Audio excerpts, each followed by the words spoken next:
Nós estudamos o Evangelho de João, nós estamos estudando, e no último nós vimos João capítulo 6, os versículos 67 a 71. E nós entraríamos agora no capítulo 7.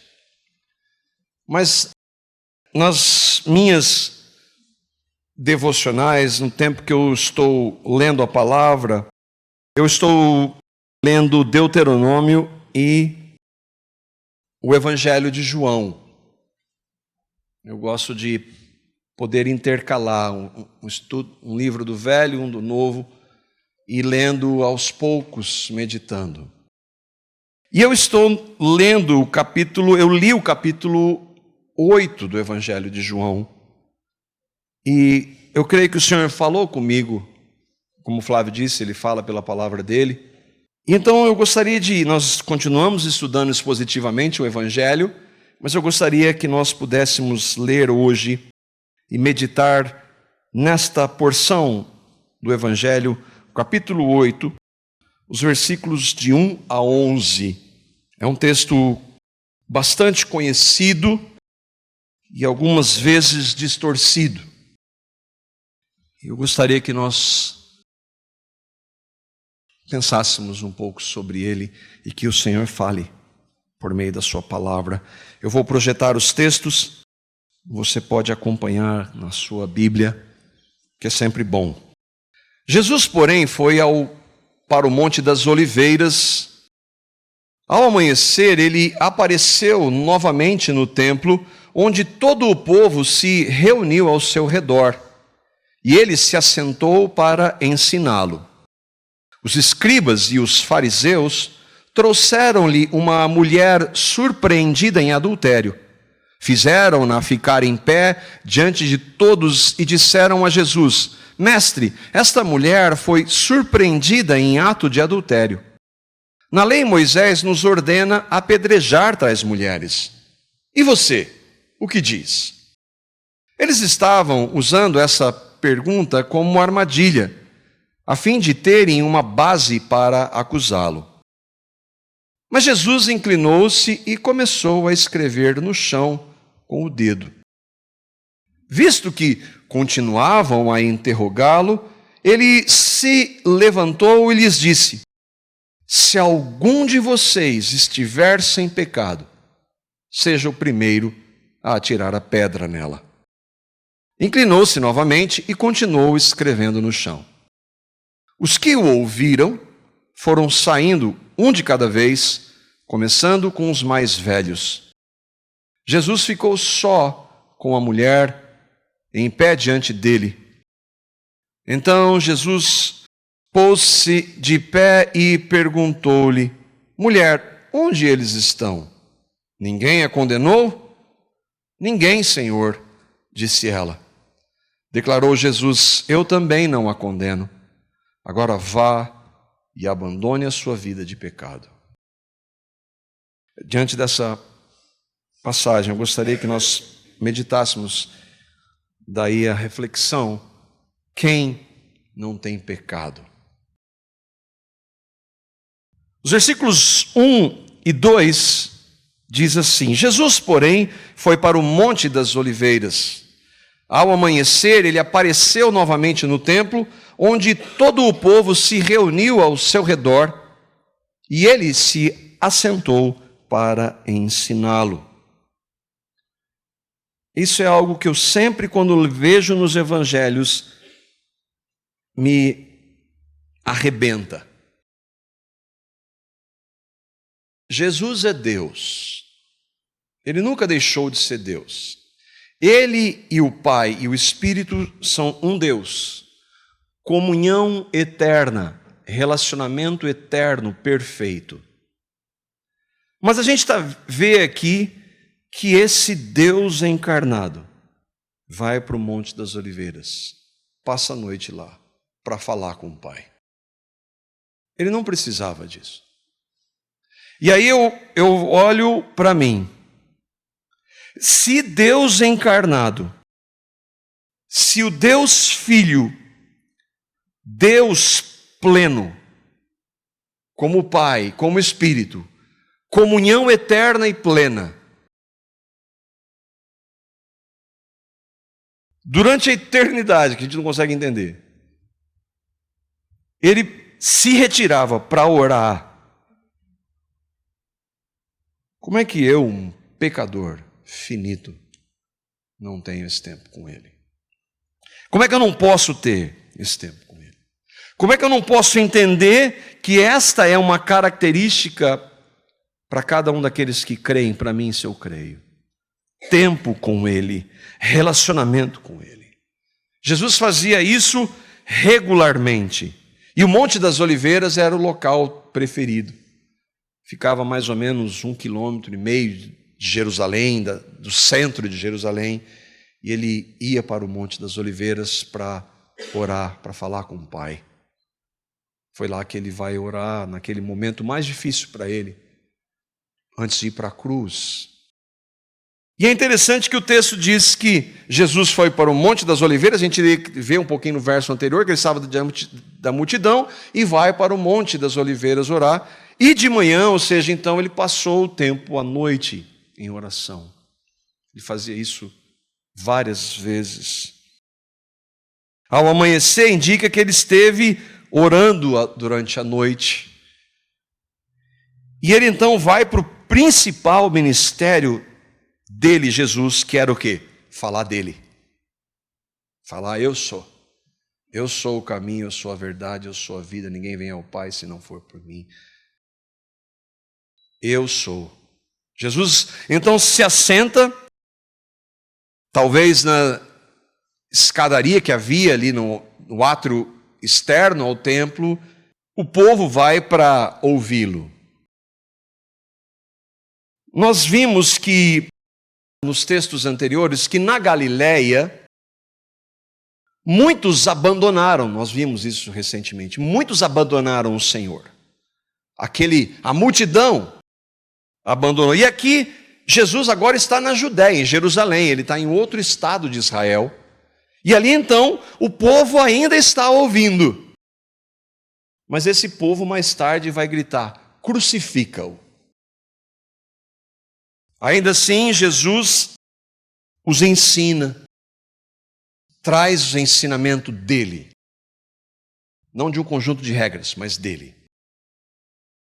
Enquanto ele estava em Jerusalém, ele fazia isso todos os dias, ensinando o povo, ensinando os seus discípulos, andando por 3 anos, vivendo com seus discípulos, ensinando o povo e ensinando os seus discípulos sobre ele. Os versículos 3 a 5. Os escribas e fariseus trouxeram-lhe uma mulher surpreendida em adultério e fizeram-na ficar em pé diante de todos. E disseram a Jesus, mestre, esta mulher foi surpreendida em ato de adultério. Na lei, Moisés nos ordena apedrejar tais mulheres. E você o que diz? É sempre importante a gente ver que quando os fariseus falam na lei, Moisés diz, eles estão distorcendo algum ponto. No divórcio, por exemplo. Moisés mandou dar carta de divórcio. Jesus falou assim, não, ele não mandou. E aqui a gente vai ver uma outra distorção deles. Quem eram os escribas e os fariseus? Os escribas eram mestres judeus. Dentro dos judeus, do judaísmo, havia várias ramificações. Fariseus, saduceus, zelotes. E os escribas, que eram aqueles que ensinavam e interpretavam o Velho Testamento. O papel dos escribas era ensinar e interpretar a Bíblia deles, que era o Velho Testamento. Os fariseus, eles eram os judeus ortodoxos, eram os radicais, eram aqueles que defendiam a correta doutrina no papel. Eles eram ortodoxos de fachada, radicais, legalistas. O mestre que eles falam aqui, mestre, esta mulher foi surpreendida em ato de adultério. Não é que eles o consideravam, era um ato de bajular. Eles querem matar Jesus. E a questão, ela era capciosa, era uma pegadinha. Na lei de Moisés, nós vimos que essa mulher que foi pega em adultério tinha que ser apedrejada. O que você diz? O que você diz, mestre? A lei judaica condenava a morte.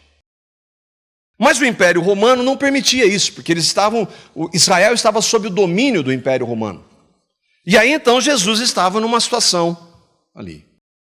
Só que algo estranho está acontecendo aqui. O que é? Ninguém adultera sozinho. A mulher foi levada lá e colocada diante daquelas pessoas, diante de Jesus, para ser humilhada. Cadê o homem? Cadê o homem? Aliás, vamos para a lei que os fariseus estavam se pautando. Levítico, capítulo 20. Levítico tem várias leis, eu quero que só que a gente fique no versículo 1 e no versículo 10, para entender quem estabeleceu essa lei, o versículo 1. Que Moisés sim escreve, mas é a lei de Deus. E aí a lei em si que os fariseus estavam dizendo, e a distorção já está acontecendo aqui. Levítico 20, os versículos 1 e o versículo 10. Disse o Senhor a Moisés, então é Deus falando para Moisés, estabelecendo a sua lei. Aí no versículo 10, ele vai falar de várias leis, e no versículo 10 ele vai falar dessa lei específica. Se um homem cometer adultério com a mulher de outro homem, com a mulher do seu próximo, tanto o adúltero quanto a adúltera terão que ser executados. Cadê o homem ali? Só levar a mulher. Deuteronômio 22, 24, que também é lei, diz assim, eliminem o mal, é Deus falando, por que tem que fazer isso? Eliminem o mal do meio de vocês, do pecado, eliminem o mal. Isso é Deus falando. Levem os dois à porta daquela cidade e apedrejem-nos até a morte.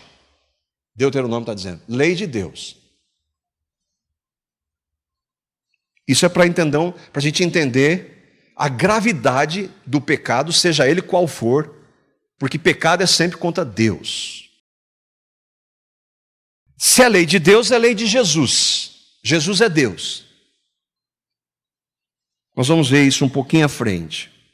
O fato é que na situação aqui, e aí entra então a hipocrisia, os religiosos não consideram realmente o pecado. Por quê? Porque se eles estivessem considerando o pecado, o que eles iam fazer? Levar os dois lá. Outra coisa é que eles sequer cogitam arrependimento. Não cogitam a misericórdia de Deus descrita em todo o Velho Testamento. Eles agem sem misericórdia. Na realidade, eles queriam expor hipocritamente toda religião, todo religioso é uma fachada. Eles querem expor hipocritamente a mulher e testar Jesus. É o que João vai dizer, versículo 6. Eles estavam usando esta pergunta como armadilha, a fim de terem uma base para acusá-lo. Mas Jesus inclinou-se e começou a escrever no chão com o dedo. O que Jesus escreve? Dá-lhe especulação.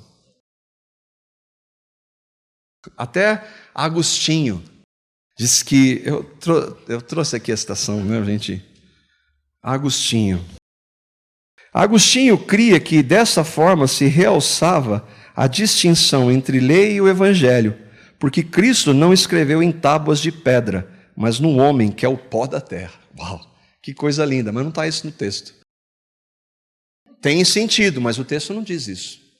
O que ele escreveu? É para ninguém saber.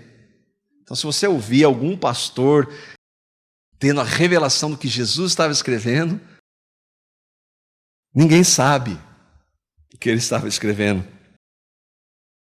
Mas o ponto é que Jesus parece estar cansado desses fariseus. Parece que ele não aguenta mais. Ele se dobra e fala: meu Deus, meu Pai, lá vem esses caras de novo. E aí então ele demora para responder. Jesus está cansado de religiosos por quê? Porque religiosidade cansa.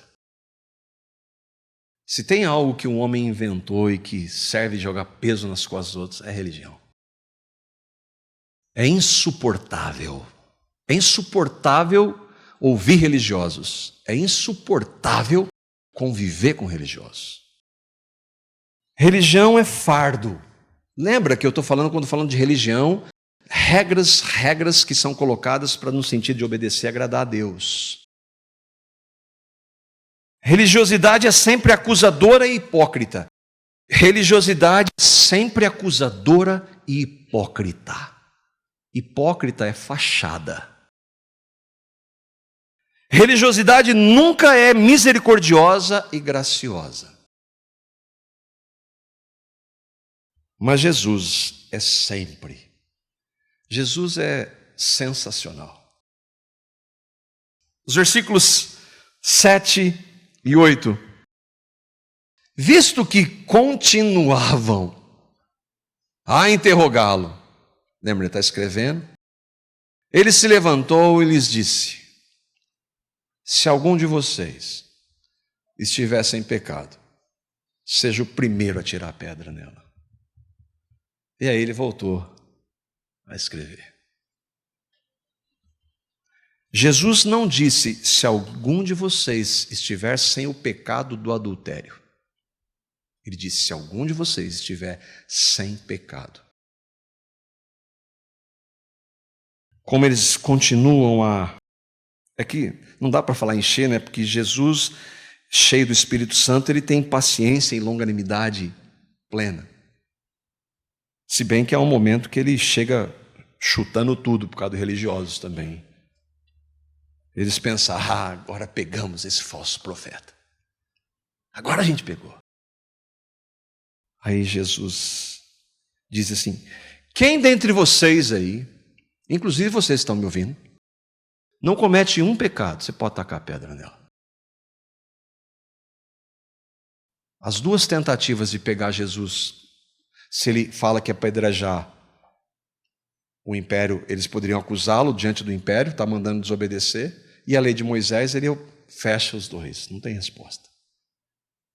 E ele fecha de uma maneira que leva todo mundo que está ali a considerar. Há muitas pessoas ali, nós lemos no texto, tem um povo que foi ouvi-lo, os fariseus e os escribas, fariseus e escribas estão fazendo acusação. Jesus fala assim: se algum. Os irmãos normalmente entendem que quando Jesus fica sozinho com a mulher, só vão embora os fariseus e os escribas. Eu quero crer que ali o povo que estava ouvindo também já ficou com a vontade de tacar uma pedra também, já ouviu se algum, só ficou ele e a mulher. Aqueles homens, aquelas pessoas conheciam o Velho Testamento. Quando Jesus está dizendo isso, eles conheciam o Velho Testamento. Eles provavelmente conheciam Eclesiastes capítulo 7, versículo 20, que diz, e nós conhecemos esse texto numa versão de Paulo: na verdade, não há homem bem entendido, nem homem nem mulher, justo sobre a terra, que faça o bem e nunca peque. Não existe esse tipo de pessoa. E Jesus está falando: então, já que quem não tem pecado, taca a pedra aí. Irmãos, todo ser humano que já pisou sobre a face da terra sabe disso. Todo mundo sabe. Romanos capítulo 2 fala disso. Deus escreveu a lei dele no coração. Você pode nunca ter ouvido o que é certo e errado da Bíblia. Você sabe. Você sabe. mentira, roubo, traição. Você não precisa de algum livro, você sabe que é errado. Você pode não chamar de pecado, que é pecado, mas você sabe que é errado. E aqueles homens, então, provam que sabiam. Versículo 9. Os que o ouviram que Jesus acabou de falar. É impressionante isso. Um de cada vez. Começando com os mais velhos, mais velho, mais pecado. Foi saindo. E Jesus ficou só com a mulher em pé diante dele. Todo mundo foi embora. Chegaram lá cheio de razão. Da lei. Chega com lei. O problema é que nem a lei eles sabem direito, eles distorcem. De repente, vai saber, né? O adúltero era um dos fariseus ou escriba. Ou isso não acontece? Fariseus, escribas e o povo vão saindo um a um. Começando pelos mais velhos, até que a mulher fica só com Jesus. E está diante da mulher o único que podia acusá-la. Porque Jesus é Deus sem pecado. E ela desobedeceu o mandamento de Deus. Ela pecou contra Deus. E Jesus podia exercer o que a palavra dele, o que a lei estabelecida por ele mandava. Mas nos versículos 10 e 11, nós vamos ver que não foi isso que aconteceu. Então Jesus pôs-se de pé e perguntou-lhe: mulher, onde estão eles? Ninguém a condenou? Ninguém, Senhor. Ninguém, Senhor. Disse ela, declarou Jesus: eu também não a condeno. Agora vá e não peques mais. Nas versões tradicionais, a NVI, vá e abandone a sua vida de pecado. Texto exposto, eu espero que compreendido.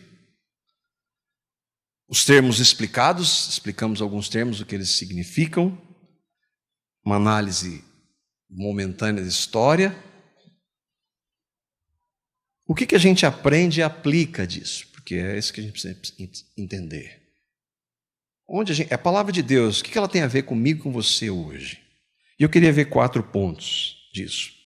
O que nós aprendemos? O primeiro é que todos nós somos pecadores. Quando o primeiro casal pecou, Adão e Eva, quando Deus criou Adão e Eva, Deus deu uma ordem para Adão: não coma da árvore do conhecimento do bem e do mal, porque no dia que você comer, você vai morrer. A morte ali tinha 2 aspectos: uma morte espiritual, que é quando ele come, ele peca, está separado de Deus, e 900 anos depois ele vai morrer fisicamente por causa do pecado.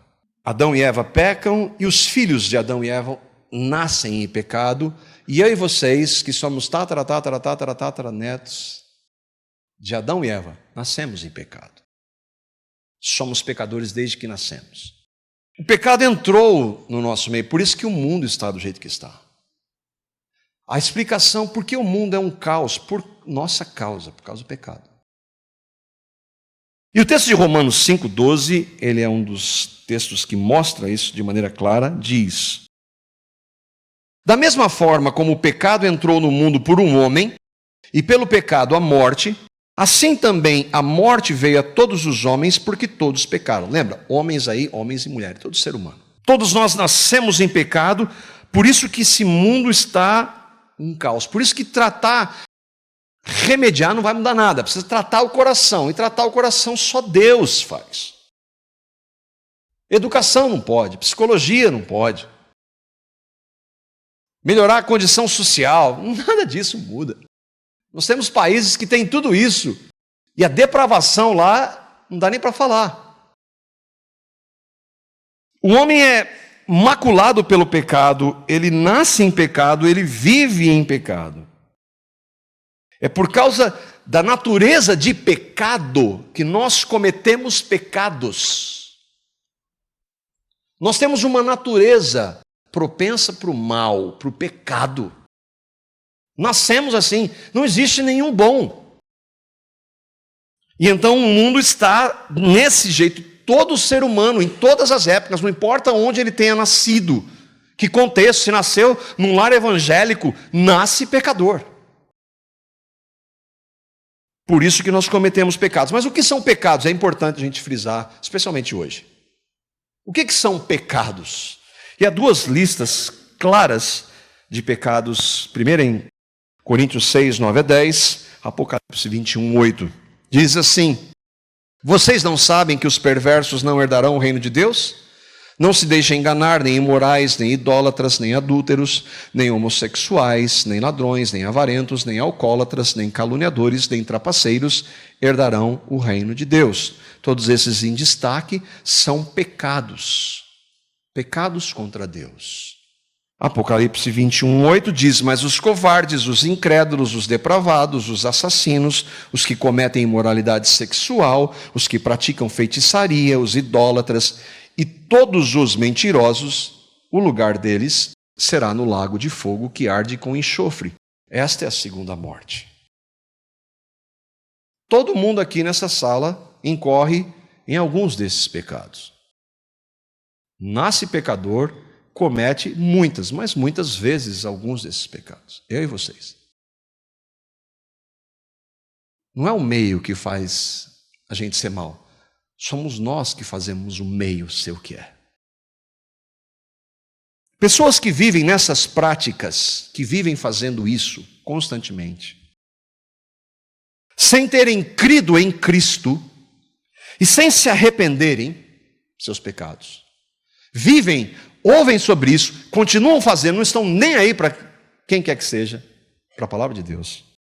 Essas pessoas, elas não herdarão o reino de Deus, que é o que Paulo diz em 1 Coríntios, e elas sofrerão a segunda morte, que é o que João diz. É a mesma coisa. Sofrerá o dano da segunda morte, lago de fogo e enxofre, e não herdar a vida eterna é condenação eterna, separação eterna de Deus. Na situação, aí nós voltamos para o texto, o pecado da mulher era qual? Adultério. Está na relação. Mas nós precisamos lembrar, Jesus não falou quem está sem pecado do adultério. Ele falou quem está sem pecado. Sem pecado, portanto, ele não faz distinção. Nos textos de 1 Coríntios 6 e Apocalipse 21, não há uma hierarquia. Se nós considerássemos, nós veríamos, mas espera aí, eu acho que os mais graves deveriam estar por último. Assassino está na frente de mentiroso. Puxa, eu sou mentiroso, mas eu não sou um assassino. A questão é que pecado é sempre contra Deus. É claro que, no caso de adultério, envolve uma outra pessoa, normalmente envolve outras pessoas, o próximo. Mas o pecado é sempre contra Deus. E contra um Deus que é Deus santo e que todo pecado é muito grave, porque é contra um Deus santo. Não é um parâmetro, não somos nós, eu sou mais que esse ou aquele. Não, é contra Deus. É claro que há consequências diferentes para determinados pecados. O próprio texto de Deuteronômio e Levítico estabelecem penalidades ou punições. Deus estabelece penalidades e punições diferentes para cada pecado. Nessa realidade, a gravidade desses pecados variam sim. E mesmo diante do Senhor. Mas acontece que nós precisamos entender que pecado é sempre pecado contra Deus. Um mentiroso que não se arrepende crendo em Cristo, e olha que ele mente pouquinho. Ou um assassino que matou muitos e se arrepende e crê em Cristo, o assassino vai para a presença de Deus, o mentiroso vai ser condenado se não se arrepender. No final, o problema do pecado é que o pecado é contra Deus. A mulher adúltera, o povo, os escribas, os fariseus, religiosos, eu e você somos pecadores. Muito pecadores. Nesse estado nós estamos condenados. Mas tem o segundo ponto.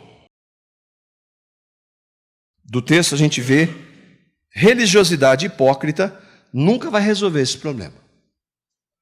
Então é assim, então eu vou botar um monte de regra para você parar de fazer esses pecados. Você parar. Dá-lhe lei. Aqueles escribas e os fariseus, bem como o povo que ia todo dia no templo, vou lá, né, todo dia. Vou lá ouvir o mestre. Vou lá fazer as minhas práticas. Eles achavam que guardar a lei de Moisés ia dar um crédito para eles. Eles achavam que tentar obedecer a lei de Moisés, afinal a lei de Moisés foi dada por Deus, então se obedecer significa que Deus vai me aceitar. Isso é possível? Nunca foi possível. Nunca foi. Ninguém nunca cumpriu as leis e mandamentos de Deus. Ninguém. O que isso gera então? Revolta ou hipocrisia. O que é hipocrisia? Faz isso, não faz isso. Eu não faço, mas ninguém está vendo.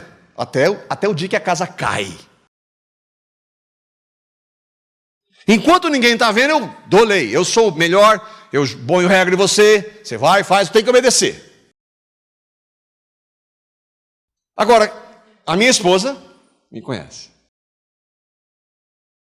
Aí ela vai ver, quando você sobe lá e fala que tem que fazer, aqui em casa não é muito assim. Aí vai perguntar para você assim, os teus filhos parece que não concordam muito com isso daí. Você fala muito, joga peso, mas você não faz. Você, uma definição maravilhosa de Jesus, você é um sepulcro caiado. Isso é uma sepultura bem pintadinha no dia de finados. Mas no dia de finados ninguém abre as sepulturas para ver como está lá, porque lá fede. O religioso é assim. Por fora, ele tem uma fachada. Religiosidade não muda ninguém. Lei não muda ninguém. Eles não entendiam que a lei nunca transformou ninguém. Você consegue entender isso? Você consegue saber que lei não vai mudar você? Não agora, eu vi que mentirosos não vai, eu vou parar de mentir, é para já. Não adianta mais, você já foi mentiroso toda a sua vida, nasceu em pecado, já era. O autor dos Hebreus, essa é maravilhosa, é categórico, essa é sensacional. Olha o que ele diz: a lei nunca aperfeiçoou coisa alguma. A lei de Deus nunca mudou ninguém, nunca transformou ninguém, nunca produziu vida. Mas é a lei de Deus. A lei de Deus não foi dada para eu tentar segui-la? Não. Não. A lei não é boa e o mandamento santo, justo e bom? Paulo fala isso? Sim. A lei foi dada por Deus, ela é perfeita, ela é maravilhosa, ela é santa, ela é boa, ela é de Deus. Mas é só Deus que pode cumprir. A lei reflete o caráter de Deus. Mas pecadores não têm condição nenhuma de obedecer a lei. Sem Cristo, a lei é impraticável, inatingível e condenatória. A lei nunca teve o objetivo de salvar ou de nos tornar aceitos por Deus. Nunca. Eu vou parar de fazer isso, vou começar a fazer isso, Deus vai contabilizar. Não. A lei não tem esse papel. Deus nos deu a lei para mostrar que nós somos pecadores. Só que antes da lei existir, nós já éramos pecadores. Ele mandou a lei para mostrar, aqui está o retrato de quem vocês são. Aonde está isso? Romanos, capítulo 3, versos 19 a 20. Sabemos que tudo o que a lei diz, os mandamentos de Deus dizem, todos eles, por exemplo, todos aquilo lá, Adultério, a palavra diz, não adulterarás, não matarás, não assassinarás, não darás falso testemunho, não minta. Tudo que a lei diz, o diz àqueles que estão debaixo dela. Quem? Todos nós aqui. O contexto era os judeus, que Deus deu a lei para os judeus, mas agora nós temos a lei de Deus na nossa mão. Por que ele deu a lei? Para que toda boca se cale e todo mundo esteja sob o juízo de Deus. Ou seja, a lei está lá para mostrar assim, você é um pecador. Eu sou um pecador. Então ela é um espelho. Você vai para a lei e ixi, eu sou isso aqui. E eu sou isso. E eu sou tudo isso aqui. Eu sou um pecador. Portanto, é óbvio então que ninguém vai ser declarado justo diante dele, Deus, baseando-se na obediência da lei. Por quê? Porque ninguém obedece. É mediante a lei que nos tornamos plenamente conscientes do pecado. A lei está aqui, está lá, tudo escrito. Eu olho, rapaz, eu sou tudo isso aqui. Eu desobedeço tudo isso. Eu estou consciente de que eu sou pecador. A lei foi dada para isso, para nós. Ninguém vai chegar, Deus, eu fiz isso, fiz aquilo. Mas eu tenho uma relação daqui de tudo que você não fez. Ou que você deveria fazer e não fez, ou que você fez errado. E ela é grande. É bem grande. Inclusive aqueles pensamentos que você achava que ninguém está vendo, pois é, está tudo aqui contabilizado. Às vezes que você achou que aquele pastor está falando um monte de bobagem, que é tudo asneira, que estava falando para você, falou assim, isso aí não é para mim não. Está aqui, ó. Você acha que isso não acontece? Ela serve para mostrar, mas ela tem um outro papel. Ela mostra aquele que cumpriu toda a lei. Gálatas capítulo 3, versículos 23 e 24. Antes que viesse a fé em Cristo, Cristo se manifestasse, nós estávamos sob tutela da lei e nela encerrados. Para que essa fé, que de futuro haveria de revelar-se. Paulo está falando, é o mesmo Paulo, escreve Gálatas, Romano. Nós estávamos debaixo da lei, nós estávamos debaixo da tutela, todo mundo debaixo da lei. Todo mundo então, pecador, nela encerrados. Só que ele está falando para crentes aqui. Essa lei, ela tinha um objetivo para nós que cremos. Qual era, Paulo? De maneira que a lei nos serviu de aio para nos conduzir a Cristo, a fim de que fôssemos justificados pela fé. O que é o aio? Aio era alguém que conduzia uma criança, ele não sabe onde, então é um tutor que vai guiando, ó. É por aqui, é por aqui. A lei, qual que é o objetivo da lei? Mostrar Cristo. Você não pode, mas se você crer em Cristo que pode, que cumpriu, a justiça dele é dada a você. Por quê? Por amor e de graça. Então, apesar de você ser quem é, eu e vocês, sermos quem nós somos, se nós crermos em Cristo, o cumprimento de Cristo, total e pleno, Ele é o único que cumpriu, Ele nos dá por amor e de graça. Isso é evangelho. Por isso que regra não muda ninguém. Agora, se eu for para Cristo, Ele não somente me dá a sua justiça, mas Ele me dá a sua vida, para que eu possa andar segundo a palavra dEle e os mandamentos dEle. Irmãos, toda religião, mesmo que use o nome de Jesus, que vive em função de esse é mais do que aquele, de que esse pecado, como fizeram os escribas e o fariseu, leva uma, não leva a outro, dispõe um e não dispõe o outro, de finge que é santo. Tudo isso não tem nada a ver com o evangelho, mesmo que use o nome de Cristo. Que vive em função de acusação, de cobrança, de usos e costumes, aparência externa, mas por fora é top. Isso não tem nada a ver com o evangelho. Então, pelo jeito aí, pode viver no pecado, então. Se é só crer em Cristo, então vamos viver no pecado.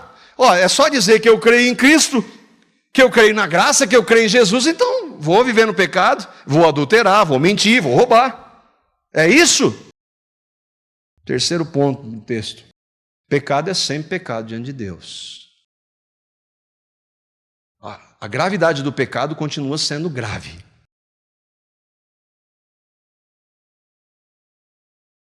É tão grave que Deus mandou seu filho para morrer por causa de pecado. Se não fosse grave, ele dava um jeitinho outro qualquer. O que nós vimos lá em Levítico e Deuteronômio? O adultério é um pecado contra Deus. Quem ordenou a execução dos pecadores? Quem disse? Disse o Senhor. Então foi Deus que mandou. Isso mostra que Deus é santo, sim ou não? A lei de Deus não é lei de Deus? Dele, Deus é. Deus muda? Não. Cristo é Deus? Sim.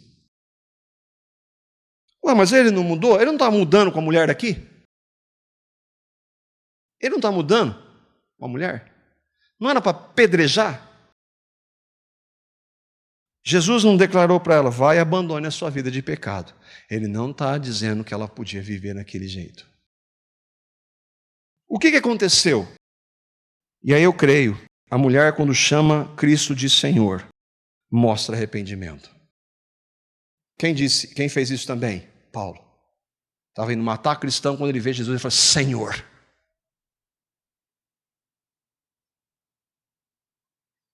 Aí nós temos um texto de Tiago, a misericórdia triunfa sobre o juízo. Não é maravilhoso? Para aqueles que reconhecem pecadores, crendo em Cristo, a misericórdia dele triunfa sobre o juízo dele. Mas para o pecador impenitente, Jesus só prorroga a punição. Deus não muda. O João, que nós estamos lendo aqui, escreveu Apocalipse, não foi? Lembra da relação de Apocalipse 21, adúlteros e todos os mentirosos? Fala de mentirosos, porque você já encaixamos fácil nisso. Mentirosos que não se arrependem vão ser condenados.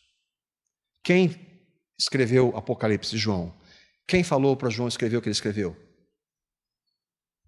Apocalipse 1:1. Revelação de Jesus Cristo, que Deus lhe deu para lhe mostrar aos seus servos o que em breve há de acontecer. Jesus Cristo, Deus está dando, Jesus está falando aos seus servos, no caso João. João, escreve aí, que aqueles que viverem nessas práticas vão ser condenados. Qual que é pior? Lago de fogo e enxofre ou morrer apedrejado? Deus não muda, irmãos. Deus não muda o seu caráter. Deus é santo. Mas Ele age de formas diferentes. Não é assim? Hoje nós não temos mais Deus abrindo o mar, dando sinais. Hoje nós não temos mais apóstolos. Nós não temos mais o Deus encarnado em nosso meio. Ele habita em nós pelo Espírito, naqueles que creem. Nós cremos, e é tão real quando Ele veio. Mas Deus age de formas diferentes, daí então a revelação progressiva de Deus. Mas o caráter dele é imutável. Aquela mulher merecia ser condenada, e se ela não tivesse se arrependido, o que eu creio, apesar do texto não dizer, eu creio que a ação dela e a ação de Cristo por ela mostrou que ela se arrependeu, ela foi perdoada. Ela não será condenada no dia do juízo. Mas aqueles que podem hoje não ser apedrejados como mandava a lei, se permanecerem no seu pecado sem arrependimento, vão ser condenados. Pessoas que rejeitam a Cristo e amam seus pecados sem se arrependerem, serão condenadas porque Deus não muda. Um outro ponto para nós terminarmos então. Cristo perdoa e transforma o mais vil pecador. Era aquela mulher, somos eu e você. Nós somos aquela mulher. Você consegue ver isso? Se você não vê isso, Que o Espírito Santo abra o seu entendimento para mostrar que você é um pecador, uma pecadora. E que lei não muda, mas que Cristo muda.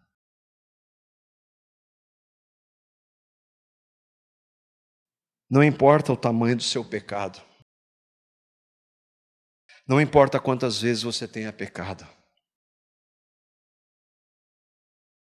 Se você creu em Cristo, se você se arrependeu de seus pecados tendo crido em Cristo, nele, Cristo, há perdão total.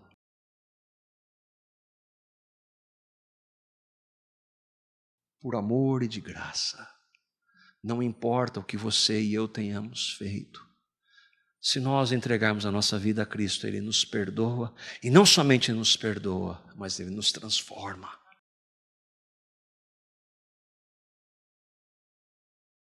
Nós não sabemos nem o nome da mulher. Mas eu creio que nós somos aqueles que creem vão encontrá-la. Para aqueles que estão em Cristo não há mais condenação. Nenhuma condenação. Jesus não disse isso para ela? Eu não condeno você. Mas eu sou pecadora. Mas se você crê em mim, eu não te condeno. Eu te perdoo, eu te salvo, eu regenero você. E não somente isso que ele falou para ela, vai e abandone a sua vida de pecado. Eu não somente perdoo você, mas eu dou condição e meu poder em você, para você não mais viver na prática do pecado. Cristianismo é Cristo em nós. Se nós cremos em Cristo, Cristo habita em nós. Ele transforma a nossa vontade, os nossos valores, aquilo que nós gostamos. Ele faz, Cristo faz, não regras, não religião. Cristo faz. Eu creio que quando Jesus falou, vai, abandone a sua vida de pecado, Jesus está dando poder para ela não fazer mais aquilo.